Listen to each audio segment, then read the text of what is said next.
here's a few second video that I'm going to use to introduce the bowl that I'll be making today. It's a Pignut Hickory bowl. Okay, here I have another piece of hickory, or Pignut Hickory, got from a friend of mine from work, or from former work. And what I've done here is I leveled it out with this piece of wood to get so that this end and this end were at the same height, along with this little bump in the middle. And I wanted a flat spot to put my woodworm screw and mount this. So this will be the top, and this flat side will be the bottom.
So I am ready to sand this.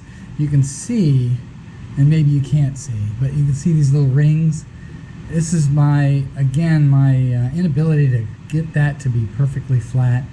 I need a negative rake large scraper, and I think I could then do it. I just don't have the steady enough hands or whatever to use these smaller tools to make this right. And it's not significant, but it shows up.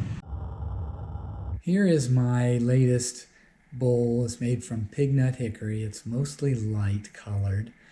I did want to keep the live edge, so it's live edge all the way around. It's a very flat bowl. Flat intent is it's a charcuterie board. I do like the features in the cambium layer, or whatever the layer is in the bark that's just below the surface. The dark color there of the bark is dark when you get it, and then I put CA glue on the whole surface and wherever the bark was attaching to the wood to try and maintain the live edge. It was very wet. It was cut down pretty much just before I started working on it. So it was very wet. I microwave dried it, and so I think the shrink has stopped. When I reformed the bottom of this at the last, it had quite a bit of warp that it took out, so it still sits nice and level now. The bowl is about 14 inches across and 6.5 inches wide, And I tried to make it flat so it looked like a charcuterie board. I originally thought I might make something with a more curve to it, but this turned out really nice. The wood is fairly light. It does have a little red tint to it. And I guess that's about it.